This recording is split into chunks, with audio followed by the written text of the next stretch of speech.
मेरी मामी बहुत खूबसूरत और नौजवान थी। वो जब घर में अकेली रहती तो मुझे अपने पास बुला लेती और अपनी तन्हाई मिटाती थी। मैं भी खुश होकर मामी के पास चला जाता और उसके साथ कुछ हसीन लम्हे बिताता। एक दिन मामी ने मुझे अपने घर बुला लिया। मैं भी खुश होकर मामी के घर चला गया। एक दिन हम छत पर थे और तेज बारिश हो रही थी। बारिश के कारण मामी के पूरे कपड़े भीगकर चिपक चुके थे। फिर जैसे ही मैंने मामी को देखा तो मेरी होश ही उड़ गए। मामी ने मुझे अपना वो दिखाकर, जून की शुरुआत थी। दिल्ली की गर्मी ने जैसे हर चीज को उबाल दिया था। पसीने में भीगते शरीर से ज्यादा मन थक गया था। कॉलेज का सत्र खत्म हुआ था और मैं आरव अपने मामा के गांव जा रहा था, जहां मेरा बचपन बीता था। इस बार एक फर्क था, मामा जी घर पर नहीं थे। सरकारी विभाग की ट्रेनिंग के लिए उन्हें 2 हफ्ते लखनऊ रहना था। मुझे बताया गया कि मामी घर पर अकेली है और अगर चाहो तो वहीं रुक जाऊं। दिल में कुछ कुछ सा हुआ।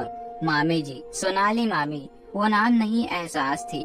बचपन में जब भी उनके पास जाता उनके आंचल से खेलने का मन करता। अब तो बड़ा हो गया था पर उनकी मौजूदगी अब भी वैसी ही थी, नरम, सौम्य और आकर्षक। जब मैं पहुंचा, शाम हो चुकी थी। सामने से मामी आई, हल्की नीली साड़ी, गीले बालों को पल्लू से समेटती हुई और हाथ में स्टील का जग। अरे आ गए बाबू। उनकी मुस्कुराहट में वही अपनापन था, पर इस बार कुछ और भी था जो बचपन में नहीं था। हाँ मामी, मैंने बैग उतारा। मामा जी तो निकल गए थे। जाने से पहले तुम्हारा ही नाम लिया था। बोले आराव आए तो अकेली नहीं लगेगी तुम्हें।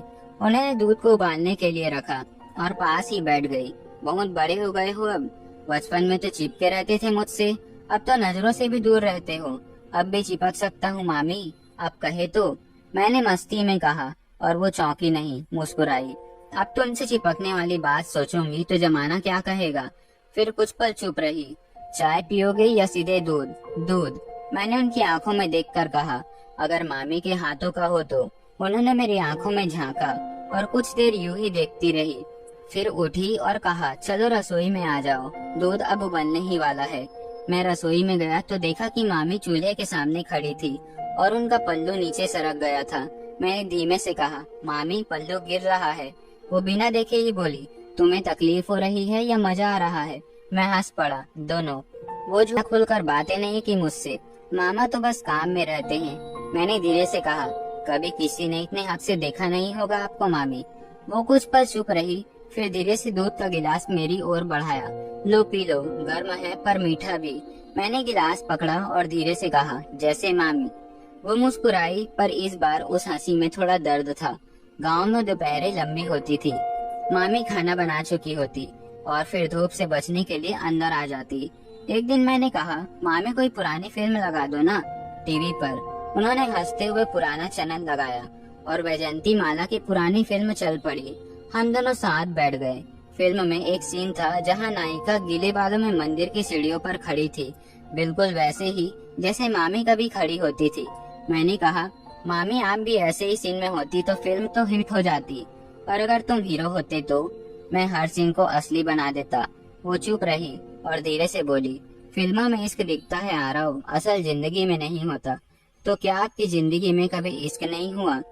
उन्होंने मेरी ओर देखा, पहली बार बहुत गंभीर होकर।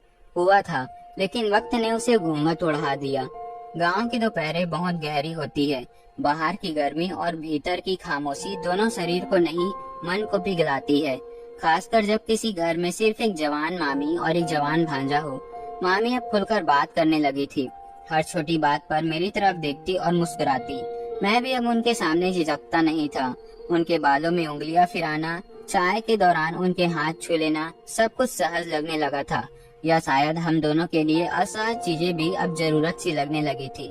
एक दोपहर बिजली चली गई। मामी ने पंखा झलते हुए कहा, आरव जरा पीठ दबा दोगे, बहुत दुख रही है। मैं पीछे आया। वो पलंग पर पेट के बल लेटी हुई थी। उनकी, मामी आप खुश नहीं हैं? क्या खुश?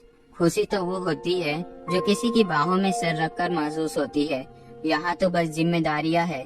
मैंने अपनी उंगलियों से उनकी पीठ सहलाई, धीरे नरमी से। उन्होंने आंखें बंद कर ली। ऐसा लगता है जैसे मेरे अंदर बहुत कुछ दबा हुआ है जो कभी किसी ने पूछा ही नहीं।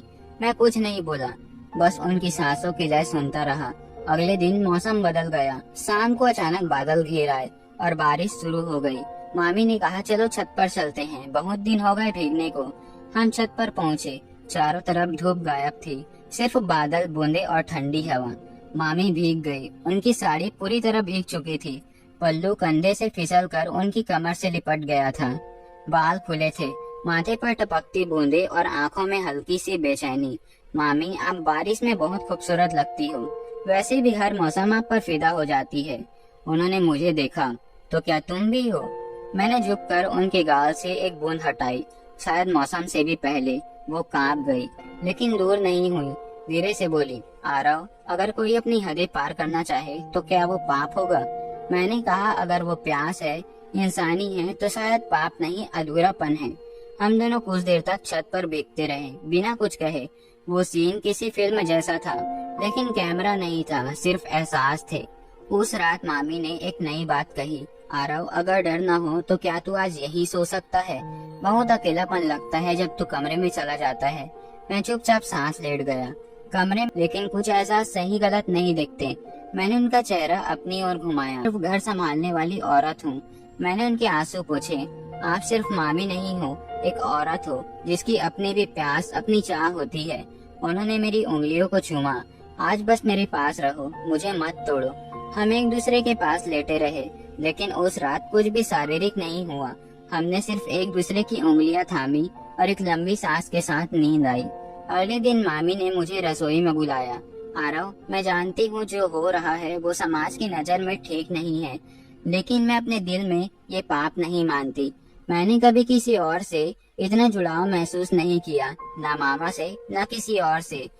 मैंने कहा, और मैं मामी को सिर्फ एक रिश्ते में नहीं देखता, मैं उस औरत को देखता हूँ जो मुस्कुराती है पर भीतर से अकेली है। वो उनकी आंखों में फिर वही चुप्पी लौट आई। मैंने उनसे बात करने की कोशिश की, पर उन्होंने साफ कहा, अब सब वैसा ही होना चाहिए जैसा पहला था। विदा के दिन उन्होंने मुझे अकेले बुलाया। आरव, तू हमेशा मेरे लिए खास रहेगा, लेकिन अब वो सब भूल जा जो सिर्फ हमारे अकेलेपन में था। मैंने सिर झुकाया। मैंने कभी आपकी इज्जत में कमी नहीं की मामी। जो महसूस किया वो गलत नहीं था, लेकिन अब हमेशा आपकी इज्जत को ही दिल में रखूंगा। दोस्तों, कुछ रिश्ते शारीरिक स्पर्श से नहीं, मन के जुड़ाव से परिभाषित होते हैं। और ये कहानी हमें ये सिखाती है कि हर अधूरी औरत को चाहने वाला पुरुष उसका आशिक नहीं होता, वो उसकी इज्जत बन सकता है। सच्चे रिश्ते वो होते हैं जो सीमाएं पार नहीं करती, बल्कि सीमा के भीतर भी प्यार को समझते हैं। तो दोस्तों, ये कहानी यहीं पर खत्म होती है। उम्मीद है कि आपको पसंद आई होगी। अगर ये कहानी आपको पसंद आती है तो इस वीडियो को एक लाइक और हमारे इस चैनल कहानी स्ट्रीम को जरूर सब्सक्राइब करिएगा। और हाँ, बेल आइकन को ऑल पर सेट करना मत भूलिएगा। हम मिलते हैं अगले वीडियो में। धन्यवाद।